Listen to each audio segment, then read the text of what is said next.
안녕하세요. 예수비전 성결교회 안희한 목사입니다. 판사라 그러면은 법에 의해서 판결을 내려야 됩니다. 그런데 만만치만은 않죠. 여론에 의해서 정치적인 압력에 의해서 편향적인 판결을 내린 판사들이 생각보다 많은 것을 보면 알 수가 있습니다. 사실은 판사로서 자격 미달인 거죠. 양심이 없는 거죠.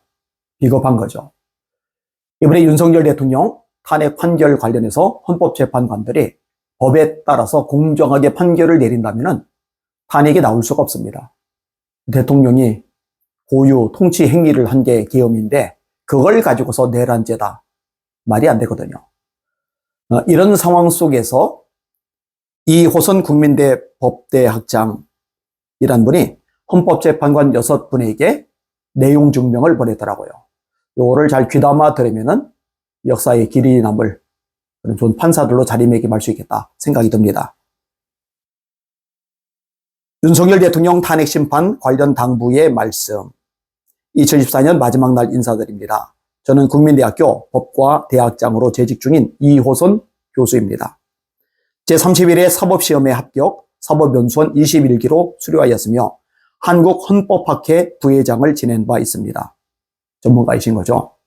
지금 우리나라가 처해 있는 이 미중의 현실 앞에서 누구보다도 고민이 깊은 분들이 헌법재판소 재판관들인 줄로 압니다. 저는 개인적으로 1987년 지금의 헌법이 만들어질 때 대학원 1학년생으로 개원 작업에 참여하셨던 교수님을 도와 잔심부름을 한 적이 있습니다. 그래서 당초의 개헌안에 위헌 심판 권한을 미국처럼 대법원에 두려고 하였지만 정치적 분쟁에 휘말리기 싫다는 이유로 강력하게 반대하는 법원으로 인해 급히 독일식의 헌법재판소를 별도로 만들게 된 경위를 조금은 곁에서 보고 들은 바 있습니다. 어찌 보면 당시 법원이 그렇게 우려했던 정치적 분쟁이 37년 만에 터져나온 것이 지금의 사태가 아닌가 싶습니다. 삼권 분립을 통한 권력 간의 상호 견제와 균형을 유지하고 이를 지킬 수 있는 제도적 안전장치를 만들어 두는데 소홀했던 헌법의 구조적 한계와 취약점이 그대로 드러났다고도 할 수 있습니다. 그간 우리는 비상구 없는 헌법체제라는 거물 속에서 용케도 잘 지내온 셈입니다. 그러나 여기까지입니다. 혼돈의 시기, 광풍의 계절, 이 어둠 속에서 이게 나라인가라는 근본적인 회의를 던지는 국민이 많아지고 있습니다. 파벌 정치, 사당 정치, 팬덤 정치의 과잉은 국민들 사이에 분열과 증오를 부추기고 있습니다. 이런 속에서 그나마 나라권을 유지하고 장래도 자유민주주의 체제와 권력 간의 건전한 견제와 균형이 가능할 것이라는 희망은 헌법재판관들이 어떻게 하는가에 달려있다고 해도 과언이 아닙니다. 선출받지 않은 권력, 그러나 9명으로 지금은 6분입니다만 나라의 기본 질서를 가닥 잡을 수 있는 권한을 준 것은 그 한 개인에게 법조 경력의 화려한 마침표, 가문의 영광을 주기 위함이 아니라 바로 이와 같은 때를 위한 예비함이라고 해야 할 것입니다. 헌법과 헌법의 정신이 그렇게 명하고 있고 국민이 그렇게 믿고 싶어 합니다. 그런데 지금 저간의 언론에 나오는 내용을 보면 솔직히 과연 헌법재판소가 헌법 수호기관답게 헌법의 참 본질과 정신, 그 원리로 돌아가 대한민국의 긴 미래를 위해 공정한 심판을 내릴 것인지 의구심을 갖지 않을 수 없습니다. 제가 이 소식을 6분의 헌법재판관들에게 각각 보내드리는 것도 이런 의구심이 현실화되지 않도록 하기 위함입니다. 그리고 만일 현실화될 경우 헌법재판관들이 지켜야 할 기본적인 상식과 책무, 나아가 법적 책임에 대한 분명한 사전 경고가 있었다는 점, 그럼에도 이를 무시하고 헌법과 헌법 정신에 반하며 국민이 승복하지 못하고 미래가 실식당하는 결론을 내리는 것에 대한 책임을 묻는 사료로 쓰기 위함입니다. 적어도 이 내용 증명이 있는 한 재판관께서는 현실의 법정과 역사의 법정 앞에서 무죄 변명을 하지 못할 것으로 생각합니다. 이 시대의 헌법재판관들이 진정한 공화정 정신이 바탕이 된 민주주의를 지켰는지 아니면 여론몰이 속에서 민두주의에 굴복했는지 상권 분립의 균형을 통한 데모크라시를 방어하는 대신 클렙토크라시의 도둑정치의 문을 열어줬는지 판단이 가능한 몇 가지 가늠자가 있습니다.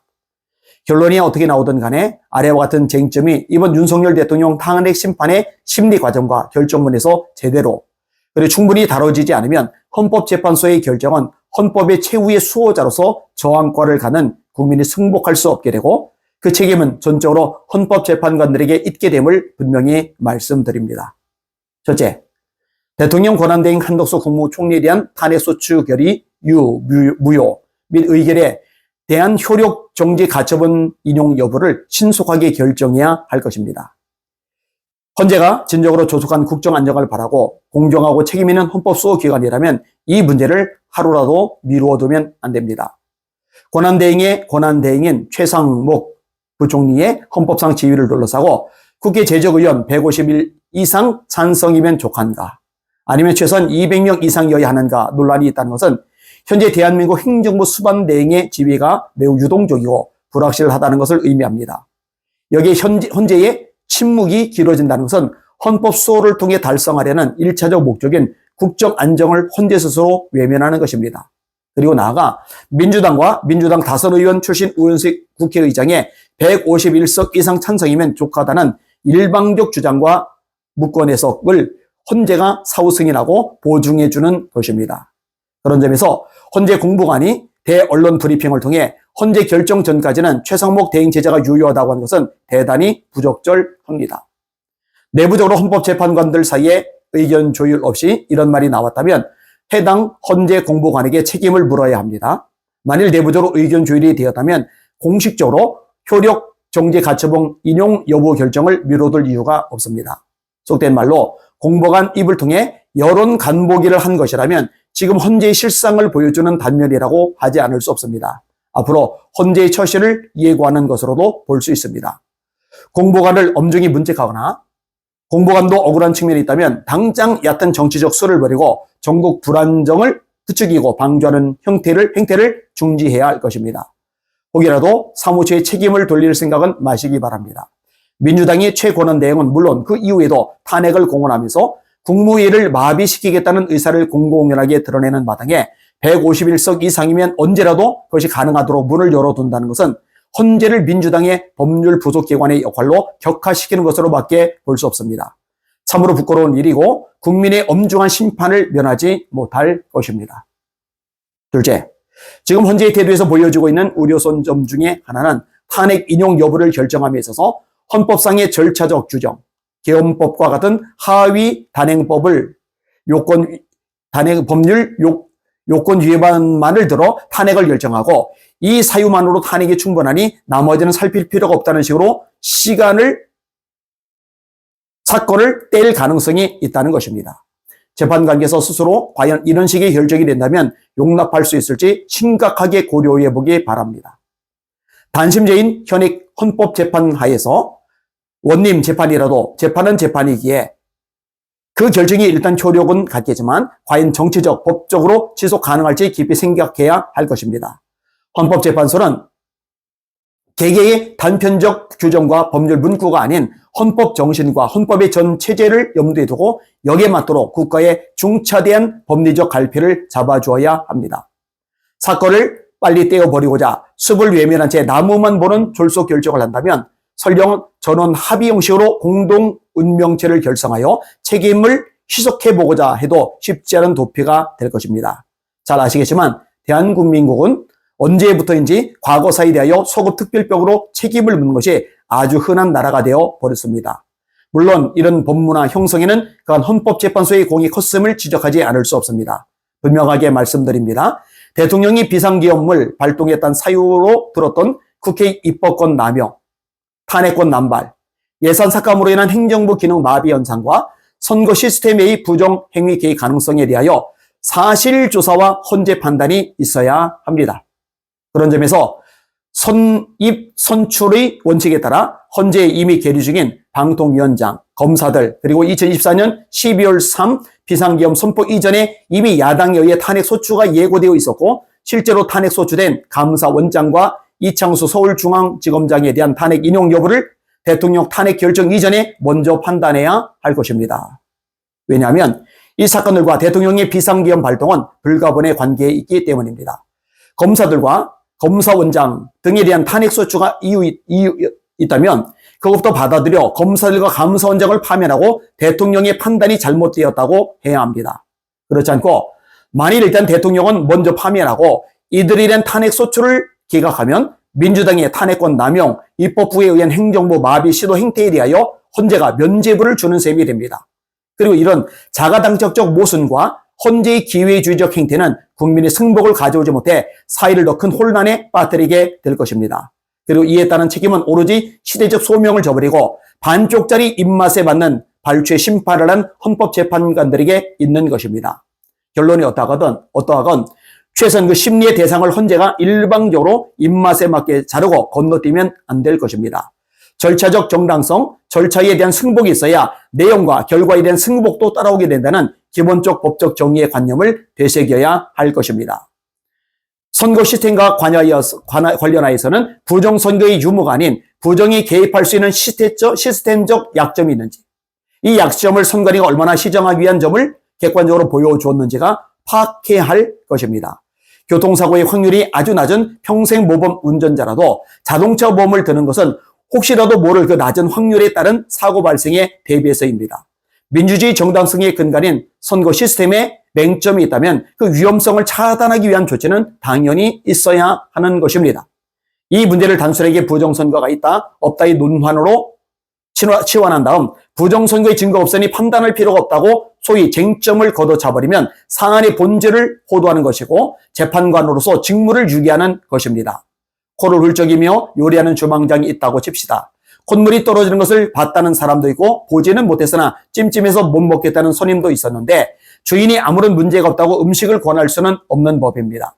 부정선거가 있다고 단정하지 않는 사람들조차도 이런 의무를 제기합니다. 예컨대 가장 논란이 많은 관내 사전투표의 경우 중앙선관위나 우체국 모두 행정안전부의 주민등록 시스템을 바탕으로 연동되어 있는데 관내 사전투표지를 제3의 장소에서 출력하여 우체국 전산망을 이용하여 정상적으로 사전투표소에서 이송되어 접수된 것으로 가정하고 다른 한편으로 외부 해킹으로 선거인 명부를 조작할 가능성은 전혀 없는가 하는 것입니다.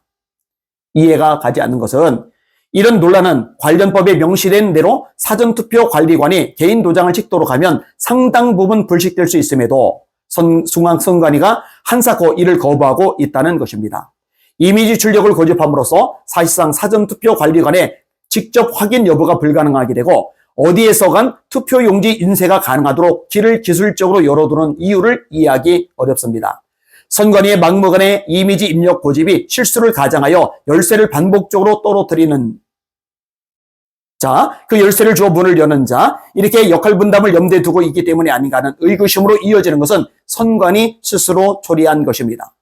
여러 가능성 중 하나의 사례를 들었습니다만 최소한 이런 유의 의구심이 합리적이라면 헌재는 이런 탄핵 심판 과정에서 피청구인 대통령이 비상기염의 큰 동기 중에 하나로 꼽고 있는 선거 시스템의 문제와 선관위의 자기 시정에 대한 기대 가능성 여부 등을 충분히 판단해야 할 것입니다. 셋째, 헌재 탄핵 심판에 회부되어 있는 피청구인 윤석열 대통령에 대한 수사기관의 영장 청구가 있고 실제로 법원이 영장을 발부할 가능성도 배제할 수 없습니다. 분명히 말씀드리건대 본인은 윤석열 대통령과는 일면식도 없는 사람이고 변호인단의 일원도 아닙니다. 그러나 법조인의 한 사람으로서 이 시대의 법학 교수로 불리며 법으로 밥 벌어먹고 있는 사람으로서 꼭 짚고 넘어가야 하겠기에 말씀드립니다. 현직 대통령에 대한 헌정사상 처음으로 청구되고 발부 가능성도 배제할 수 없는 영장에 대하여 이 문제가 갖는 헌정적 의미를 생각하여 반드시 헌법재판소의 신중하고도 무게는 합리적 판단이 선행되어야 합니다. 아마도 영장이 발부되면 변호인단은 이 영장 발부 행위 자체가 대통령이 헌법상 배타적 권한 행사에 해당하여 사법심사의 대상이 될 수 없다는 이유 등으로 영장의 효력을 다루는 효력 정지 가처분 그리고 본안으로 권한쟁의 심판을 청구할 것으로 전망합니다. 이럴 경우 기재판관을 비롯한 헌법재판관들은 이 문제에 관하여 조속한 결정을 내려야 할 것입니다. 비상기염의 발동은 헌법상 대통령의 고유 권한인 까닭에 사법심사의 대상에서 배제되고 가사 문제가 되더라도 직권 남용 해당 여부가 될 터인데 권력의 정점에서 국가 통치권을 행사하는 대통령에게서 내란죄의 양대 구성 요건 중 하나인 주관적 요건인 목적을 찾기란 어렵습니다. 더구나 피청구인 대통령이 입법부로부터 야기된 행정부 마비, 외부적 감시와 내부적 자기 시정이 불가능하다고 판단한 선거 시스템의 취약점 등을 바로잡기 위해 헌법소 책임을 명분으로 삼은 이 사건에서 국헌 문란의 목적이 있다고 수사기관이 몰아붙인다고 그것이 사실로 확정될 수는 없습니다. 그러므로 이 목적은 지금 계류 중인 탄핵 심판 절차를 통해 우선 헌법재판소에서 가려져야 하는 것입니다. 대통령이 고유 권한에 속하는 비상기업 활동의 위법성이 헌재에서 먼저 가려지기 전에 수사기관에서 목적 범인 내란죄를 전제하고 그 목적이 위헌이라고 판단하는 것은 헌법과 법률의 법 적용의 체계성에 부합하지 않고 헌재가 판단해야 할 것을 수사기관이 나서서 해결사 노릇을 하겠다는 것이어서 위헌적이고 오히려 수사기관의 위법 문제도 생길 수 있습니다. 여기는 이 과정에서 취득한 증거 능력 문제까지 포함될 것입니다. 뿐만 아니라 대통령에 대한 영장이 집행되어 영어의 몸이 된 상태에서 탄핵 심판을 받게 놔둔다면 그 방어권을 심각히 제한하는 것입니다. 이런 상태에서 헌재 심리의 충실성, 공정성이 얼마나 설득력이 있고 그런 과정을 거쳐 결론을 낸들 과연 그 결정이 헌재의 결정이라고 해서 흔쾌히 국민이 받아들이고 사회적 갈등이 치유되고 통합될 것인지 시국이 안정될 것인지 상식적으로 판단해 보기 바랍니다.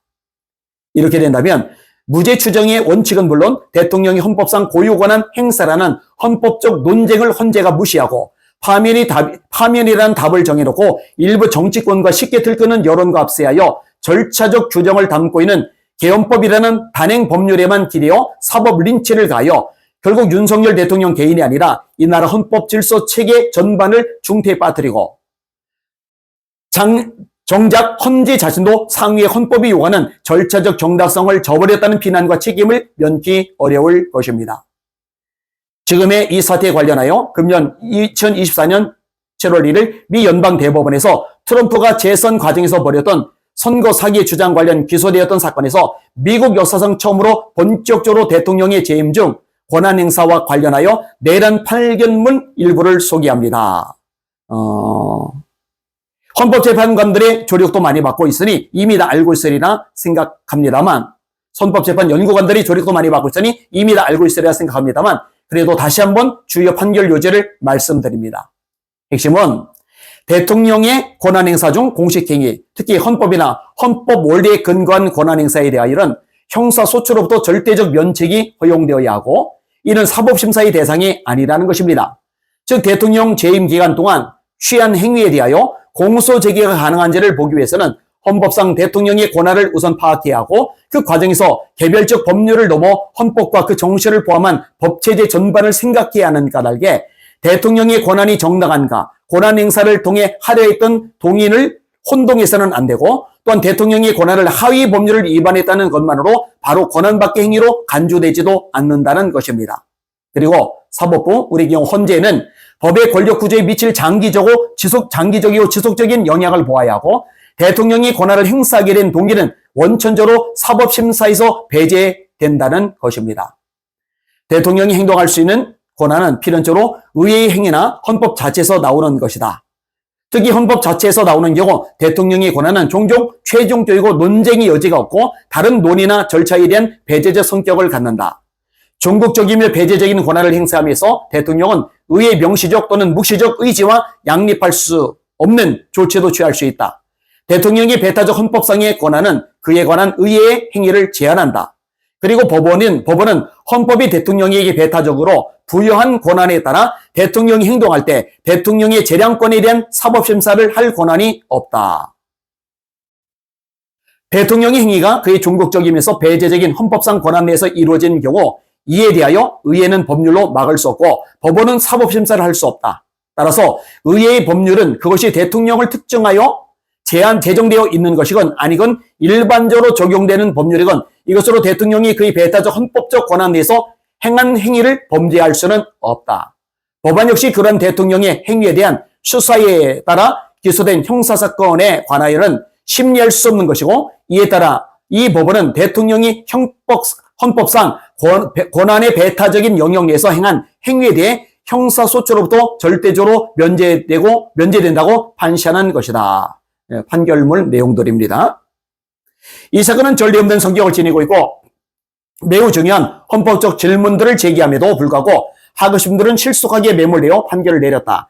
하급심 법원들은 대통령이 면책을 누리는 유형은 없다고 이를 배척하였기 때문에 공소장에 적시된 사실 중 공식적인 것과 비공식적인 것을 구분했어야 함에도 불구하고 이런 분석을 하지 않았다. 이제 판결문 내용입니다.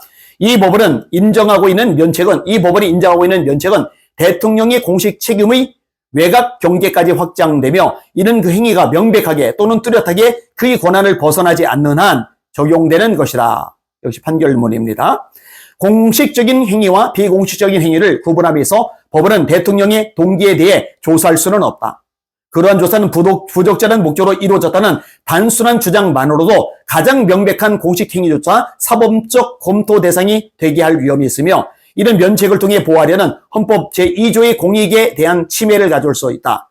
실제로 대통령이 자신의 직무를 수행하는 과정에서 자신의 공식 행위를 좌우하는 동기가 언제든지 조사 대상이 될 수 있다는 우려를 느낀다면 이는 정부의 위임된 공적 직무의 적절하고 효과적인 수행에 심각한 장애를 초래할 것이다. 또한 법원은 어떤 행위가 일반적으로 적용되는 하위 법률을 위반했다고 주장된다는 이유만으로 그것을 비공식적인 행위로 간주해서는 안 된다. 그렇지 않으면 대통령은 어떤 행위가 불법이었다는 모든 주장에 대해 재판을 받아야 하고 이것은 당초 면책권을 통해 달성하려는 취지를 무색하게 만들기 때문이다. 역시 다 판결문 내용입니다. 면책의 본질은 법정에서 이를 누리는 자가 자신의 행위에 대하여 답변할 의무를 지지 않아도 되는 권리에 있는 바. 그러므로 대통령은 기소에서 면책되는 행위에 기반하여 기소될 수 없다. 법적 논리가 빈약한 반대 의견들은 법원이 대통령을 법 위에 있도록 만들었다고 반복적으로 말만 바꿔가면서 감정에 우선하는 자극적인 주장을 한다. 위에서 말한 바 그 수사적으로 섬뜩하다는 주장은 전혀 근거가 없다.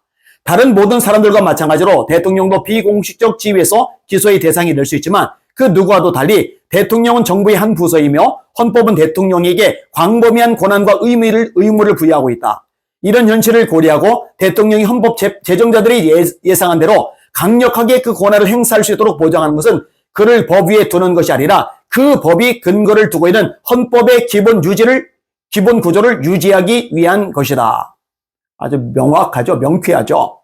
면책이 없다면 전직 대통령들에 대한 이와 같은 유형의 기소는 금세 일성화될 수 있고 이런 당파적 갈등의 순환으로 인해 대통령직과 정부가 약화되는 결과는 바로 헌법 제정자들이 피하고자 했던 것이다. 이런 위험성에는 눈 감은 채 소수의 의견은 권력 분립 체계의 유지를 감찰의 선에 맡기는 것에 안주하고 있는 것이다. 역시 판결문 내용들 인용한 겁니다.